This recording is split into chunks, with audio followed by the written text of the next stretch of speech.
আমাদের ভিডিও প্রমাণে আছে, উনি আমাকে বলছে যে তুই কোথায় আছো, তোরে আমি দেখে নিবো, তুই মাত্র ঠিকানা দে আমাকে। সুফিয়ানের সঙ্গে যোগাযোগ করে পোস্টটির বিষয়ে জানতে চান এবং মিথ্যা বিভ্রান্তিকর তথ্য সরিয়ে নেওয়ার অনুরোধ করেন। কুত্তার বাচ্চা, তোর বাবার চাই, তোর শুয়োর বাচ্চা, তুই এ নিয়ে পোস্ট করবি কুত্তার বাচ্চায়? আপনি মুখের ভাষা এত খারাপ করেন কেন? অভিযোগ রয়েছে সুফিয়ান মোবাইলে ধারণ করা কথোপকথনের একটি অংশ এআই প্রযুক্তির মাধ্যমে কাটছাঁট ও বিকৃত করে সামাজিক যোগাযোগ মাধ্যমে ছড়িয়ে দেন। এই সিঙ্গাপুর টাওয়ারে আসলে আমরা যখন নিউজ করতে আসি, এই লোক যদি তোমার পাশে বসে বসেন, আপনি হ্যাঁ আমার নাম সুমন। আচ্ছা, আপনার নাম সুমন। আমরা কর্তৃপক্ষের কাছে আসছি। আপনি যে বললেন যে ভাই যেখানে আছেন পুলিশ প্রশাসন আপনার দৃষ্টি আকর্ষণ করছেন, দেখেন আমাদেরকে হ্যারাসমেন্ট করছে। আপনি কি হ্যারাসমেন্ট কথা বলেন? আপনি একটা ফেসবুক পোস্টে করিয়া একটা হোটেল নতুন এটি হয়তোবা আমাদের প্রতিষ্ঠানের সুনাম নষ্ট করার জন্য ওই সুফিয়ান নামে ব্যক্তিটি মোটা অঙ্কের অর্থ প্রদান করে এই ঘটনাটি ঘটিয়েছে বলে আমরা ধারণা করছি। আজ ভিডিওটি ছড়িয়ে পড়ার পর সন্ধ্যা 7:30টার দিকে 8-10 জন তথাকথিত সাংবাদিক ও ফেসবুকার আমাদের রেস্টুরেন্টে এসে মোহাম্মদ জলিলকে, আমাদের ছোট বসকে খুঁজতে থাকে। তাকে না পেয়ে তারা প্রতিষ্ঠানের কাছে 50,000 টাকা দাবি করে। প্রিয় দর্শক, অভিনয় শিল্পীদের নাটক অনেক দেখেছেন। আজ পটুয়াখালীর বাস্তব কিছু চরিত্রের নাটক দেখাবো, যা দেখার পর সেসব চরিত্রের জন্মের বৈধতা নিয়েই আপনাদের মনে প্রশ্ন জাগবে।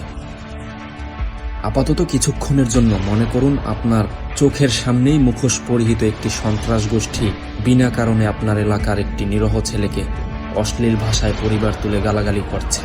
কিন্তু সেই ছেলেটি যখন তা সবার মাঝে প্রকাশ করে দেয়, তখন যেন অপরাধীদের চেয়েও হাজারটি অপরাধ করে ফেলেছে নিরহ ছেলেটি। জন্মগত সমস্যার জানান দিয়ে অপরাধীরা অর্থ খরচ করে ভাড়া করল চিহ্নিত সব টাউট বাটপার ও স্যাসরা গুন্ডাদের। ভাড়া করা সেসব মূর্খ বদমাইশদের দিয়ে প্রচার করতে শুরু করলো ছেলেটি আসলে ভালো না, তিনি হুজুর, মাথায় টুপি পরেন, সে কেন তাদের ওখানে গিয়েছিল, আবার এইসব সবাইকে কেনই বা জানালো।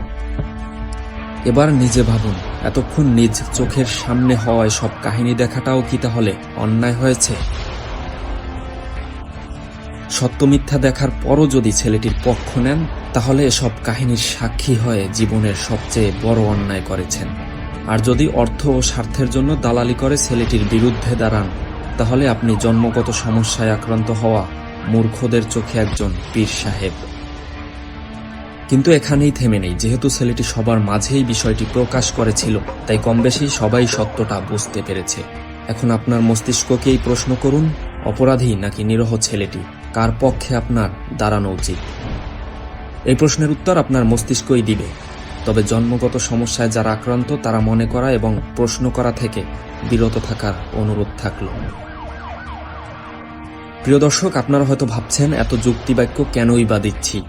আপনার, আমার ও আমাদের সবার প্রিয় পটুয়াখালীতে একজন সাধারণ মানুষের কতটুকু অধিকার রয়েছে, নাকি অধিকার শব্দটি সাধারণ মানুষের জন্য শুধুই এক অদৃশ্য সান্ত্বনা? স্বাধীন দেশে আপনার বাকস্বাধীনতা সত্যিই কি আছে? এসব নিয়েই আজকের ডার্ক সিনের প্রতিবেদন। সাথে আছি আমি, মাসুম আহমেদ মীরা। সম্প্রতি পটুয়াখালীর আলোচিত এবং সমালোচিত হোটেল সিঙ্গাপুর সম্পর্কে কমবেশি সবাই জানেন। বিতর্কিত হোটেলটি মূলত কারা চালায়? এই শহরে 33 কোটি টাকার ব্যয়বহুল এই হোটেলটি সাধারণ মানুষের জন্য নয়। এটি মূলত এখানকার মুখোশ পরিহিত ভণ্ড পীরদের জন্য। সাধারণ মানুষের জন্য এটি শুধুমাত্র হ্যাডম দেখানোর জায়গা। ভণ্ড পীরদের জন্ম দেয়া মূর্খ সন্তানরাও চায় সাধারণ মানুষকে হাতের মুঠোয় রাখতে। গত 14 মে রাতে বন্ধুদের নিয়ে সিঙ্গাপুর হোটেলে খাবার খেতে যায় সুফিয়ান। খাবারের মান খারাপ হওয়ায় হোটেল কর্তৃপক্ষকে বিষয়টি জানালেও খাবার পরিবর্তন তো দূরের কথা, তারা বিষয়টিতে কোনো গুরুত্ব দেয়নি। পরবর্তীতে 18 মে ফুড ব্লগার্স পটুয়াখালীর একটি সামাজিক গ্রুপে 14 মে রাতে তাদের পরিবেশন করা খাবার নিয়ে একটি রিভিউ মন্তব্য পোস্ট করেন। এরপর সামনে আসতে শুরু করে অন্যদের পরিবেশন করা খাবারের মান নিয়ে অসংখ্য অভিযোগ। পটুয়াখালীর সাধারণ মানুষকে সচেতন করতে নিজের ঘটনা শেয়ার করে যেন মহাপাপ করে ফেলেছে সুফিয়ান। 19 মে সিঙ্গাপুর হোটেলের মালিক পরিচয় দিয়ে সুফিয়ানকে কল করে অকথ্য ভাষায় গালাগাল ও প্রাণনাশের হুমকি দেয় হোটেল মালিকের ছোট ভাই টাক জলিল। সুফিয়ান বুদ্ধি করে জলিলের দেয়া হুমকি ও গালাগালির ভিডিও রেকর্ড করে রাখেন। পরবর্তীতে গত 19 মে বিকেলে আমার ফেসবুক পেজ থেকে জলিলের কল রেকর্ডটি প্রচার করা হলে পটুয়াখালীর সাধারণ মানুষ ক্ষোভে ফেটে পড়েন।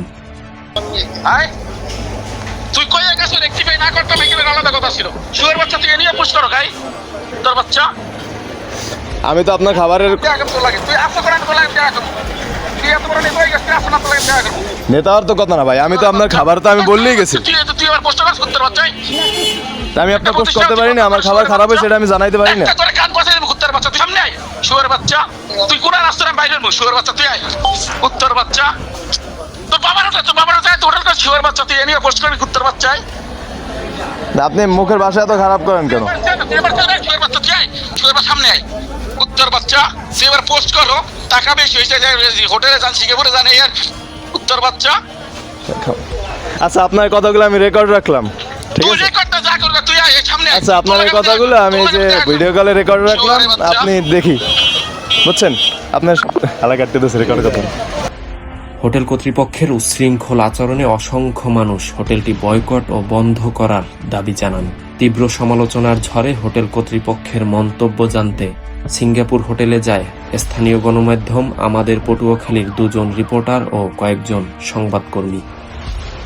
তারা হোটেল এরিয়ায় পৌঁছাতেই গেটের সামনেই বাধা দেয় মব তৈরির উদ্দেশ্যে আগে থেকেই প্রস্তুত থাকা কয়েকজন বেজন্মা ও বিএনপির নেতা পরিচয়ধারী বাটপার। হ্যাঁ, বক্তব্য নাও, যাও যাও যাও। এই আচ্ছা ঠিক আছে, এই ঝামেলাটা করলে না, ঠিক আছে, যাও যাও যাও যাও যাও, তুমি লাইভে যাও, লাইভে যাও, একজনে ফুটেজ নাও। এই শো ভাই, মব তৈরি করে সাংবাদিকদের নাজেহাল করার জন্য 1.5 লক্ষ টাকার চুক্তিতে সুমন সক্রিয় হয়ে সাংবাদিকদের ঠেকাতে নিজেকে কখনো কাস্টমার আবার হোটেল ভক্ত পরিচয় দিয়ে সরাসরি লাইভে থাকা সাংবাদিকদের পাশ থেকে ভিডিও করে চাঁদাবাজ হিসেবে দেখিয়ে বিএনপির মূর্খ লোকজনকে উস্কানি দেওয়ার সর্বোচ্চ চেষ্টা করেন।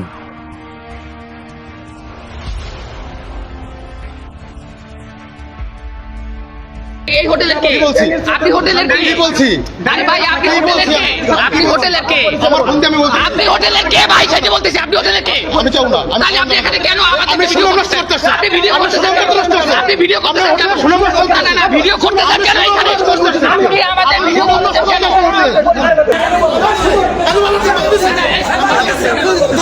না না পালন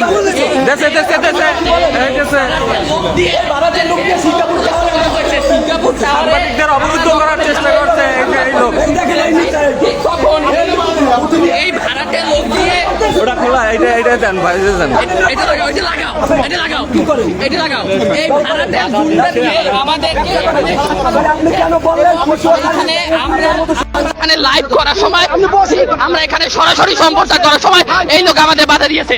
ঠিক এই যে সিঙ্গাপুর চাইনিজ রেস্টুরেন্ট, এই সিঙ্গাপুর চাইনিজ রেস্টুরেন্টে বেশ কিছুদিন ধরেই অভিযোগ এসেছে।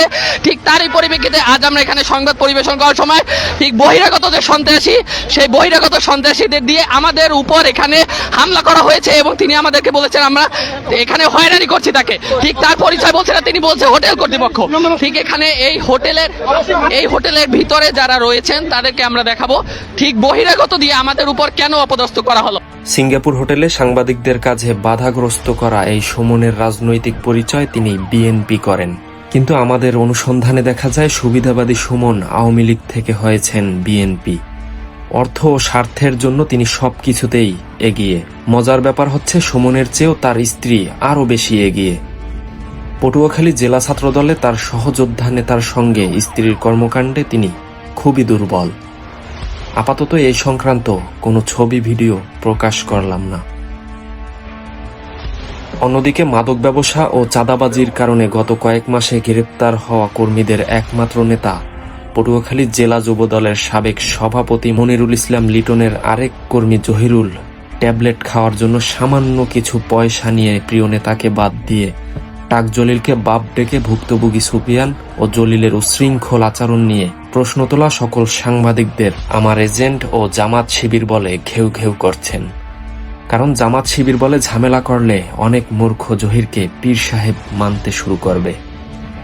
কিন্তু দুঃখের বিষয় টাক জলিলের এই সন্তানের কান্নায় পাত্তা দেয়নি কেউই। পটুয়াখালী জেলা বিএনপি, ছাত্রদল ও যুবদলের একাধিক নেতা জানিয়েছেন এগুলো দিনরাত মাদক সেবন করে পাগল হয়ে গেছে। প্রিয় দর্শক, এখানেই শেষ নয়। হোটেল কর্তৃপক্ষের উচ্ছৃঙ্খল আচরণকে সমর্থন করে আগে থেকেই তৈল মাখিয়ে কিছু পয়সা করি ও খাবারের লোভে দালালিতে লিপ্ত হয় সাংবাদিক পরিচয় দেওয়া একদল ধান্দাবাজ। হোটেল কর্তৃপক্ষ ভুক্তভোগী সুফিয়ানকে অকথ্য ভাষায় গালাগাল ও প্রাণনাশের হুমকি দেওয়ার ভিডিও সামনে আসলে স্থানীয় গণমাধ্যমগুলো তা প্রচার করলেও ধান্দাবাজরা ছিলেন পৃথিবীর বাইরে। হোটেল কর্তৃপক্ষের বিচার ও বয়কটের দাবি উঠলে দালালির জন্য জন্ম নেয় এসব ধান্দাবাজরা। ধান্দাবাজদের বুদ্ধিতেই সিঙ্গাপুর হোটেল কর্তৃপক্ষ সংবাদ সম্মেলনের আয়োজন করে। তাদের পিতা টাক জলিল সহ নিজেদের দুধের ধোয়া তুলসী পাতাও দাবি করেন, কিন্তু সব দোষ সুফিয়ানের, তারাই উল্টা বিচার চায়। এসব চরিত্রের পয়দা কিভাবে হয়েছে তা পটুয়াখালীর মানুষ বুঝতেই পারছে। সুফিয়ানের সঙ্গে ফোনে যোগাযোগ করে পোস্টটির বিষয়ে জানতে চান এবং মিথ্যা বিভ্রান্তিকর তথ্য সরিয়ে নেওয়ার অনুরোধ করেন। অভিযোগ রয়েছে সুফিয়ান মোবাইলে ধারণ করা কথোপকথনের একটি অংশ এআই প্রযুক্তির মাধ্যমে কাটছাঁট ও বিকৃত করে সামাজিক যোগাযোগ মাধ্যমে ছড়িয়ে দেন। জানি না আমার খাবার খারাপ হয়েছে, সেটা আমি জানাইতে পারি না। তোরে কান পয়সা দেব কুত্তার বাচ্চা, তুই সামনে আয় শুয়োরের বাচ্চা, তুই কোন রাস্তায় বাইরের মুখ শুয়োরের বাচ্চা, তুই আয়। তিনি এই ভিডিওটি এআই বলে দাবি করছেন। আসলে আমার মোবাইলের যে ভিডিওর ধারণের সময় এবং আমার যে মেসেঞ্জার উনি কল দিয়েছে এই সময় মিলিয়েই পাওয়া যায়। আর কোনটা এআই আর কোনটা রিয়েল এটা কি বোঝার মতো মানসিকতা আমাদের নাই? বরিশালের ভাষায় গালিগালাজ করে কোন এআই? এই এআই আমি আমার জীবনে দেখিনি। এটি হয়তোবা আমাদের প্রতিষ্ঠানের সুনাম নষ্ট করার জন্য ওই সুফিয়ান নামে ব্যক্তিটি মোটা অঙ্কের অর্থ প্রদান করে এই ঘটনাটি ঘটিয়েছে বলে আমরা ধারণা করছি। টাক জলিলের এই সন্তানটি শুদ্ধ ভাষায় মিথ্যা বলতে গিয়ে প্রতিবারই ধরা খাচ্ছেন। উনি আমাদের ছোট বস, উনি ঠান্ডায় আছে। কথা তার সাথে উনি এখানে সে থাকে তো ভালো।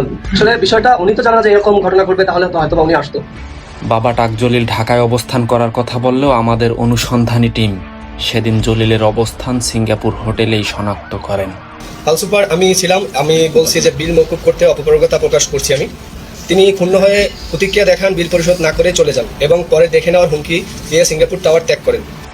টাক জলিলের সন্তানদের মিথ্যাচারে ভরা সংবাদ সম্মেলনের পরদিনই ভুক্তভোগী সুফিয়ান সহ তার বন্ধুরাও একটি সংবাদ সম্মেলন করেন। জলিলের সন্তানদের প্রতিটি মিথ্যাচারের জবাব সুফিয়ান সহ তার বন্ধুরা প্রমাণের মাধ্যমেই দিয়েছেন। তো এইখানে তো আমাদের পেমেন্টের তো আমাদের রসিদ রয়ে গেছে, আমরা কিভাবে পেমেন্ট না করে চলে আসছি? এটাই তো তাদের বড় একটা মিথ্যাচারের প্রমাণ। সুফিয়ান খাবার খেয়ে ঝামেলা করেছেন এবং বিল পরিশোধ না করেই চলে যায় বলে দাবি করেছেন টাক জলিলের এই সন্তান।